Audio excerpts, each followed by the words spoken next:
আসলে মনে হলো কারণ শিক্ষাটাই হচ্ছে সবথেকে বড় জিনিস। মানুষের শিক্ষা থাকলে সব কিছু সে করতে পারে, সারা পৃথিবীটা তার সামনে খুলে যায়। আমাদের এখানকার সমস্ত বাচ্চারা আমার দক্ষিণ বিধানসভায় সবাই স্কুলে পড়ে, কিন্তু স্কুল থেকে ফিরে এসে তাদের যে এক্সট্রা পড়াশুনো সেটা যে কেউ দেখিয়ে দেওয়া, একটু অ্যাসিস্ট করা, সেই টিউশনই দেওয়ার ক্ষমতা তাদের বাবা মাদের নেই। অত্যন্ত দরিদ্র পরিবার থেকে তারা আসে। তো সন্ধ্যেবেলাতেও তারা নিজের মতো খেলছে টেলছে, পড়াশোনাটা হয়তো হয় না সেই মতো। সেখানে টিউশন এক্সট্রা পড়াশোনাটা যাতে এক দিদিমণি দেখিয়ে দিতে পারে, সেই দিদিও ছোট দিদি, সেও তারও বেশি বয়স নয় এবং সেও কোনো চাকরি করে না, সেরকমই একজন দিদি, ছোট বোন আমার, তাকে রাখা হয়েছে। এবং দোসর একটি এনজিও, আমার বাবা যার কর্ণধার, সেই দোসরেরকে সাহায্য করার জন্য আমার এখানে আসা। এবং এই তালকুড়ি গ্রাম দিয়ে আমরা শুরু করেছি, এরপরে আমরা যাব গ্রামটা কিনা আলাঝরিয়া গ্রামে।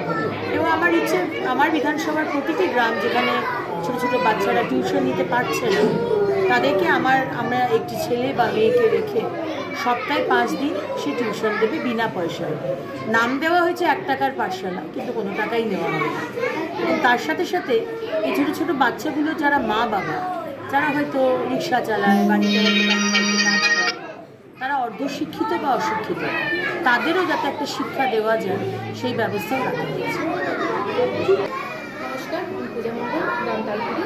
এখানে একটা কিছু পাওয়া যায় না, তো অনেকেই অনেক বাচ্চা আছে যারা পড়াশোনা করতে পারে না, যারা কষ্টে করে, তাদের জন্য 1 টাকার জন্য স্কুলে বলা হয়েছে যারা সবাই নিজের শিক্ষা করতে পারে।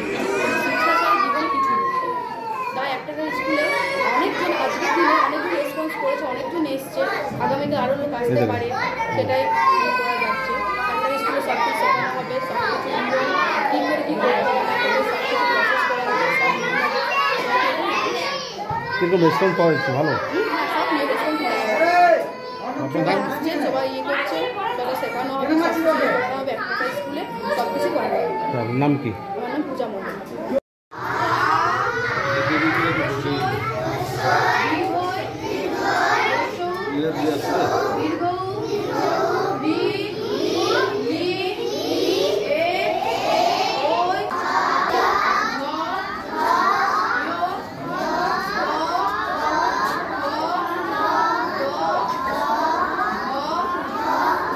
Wow.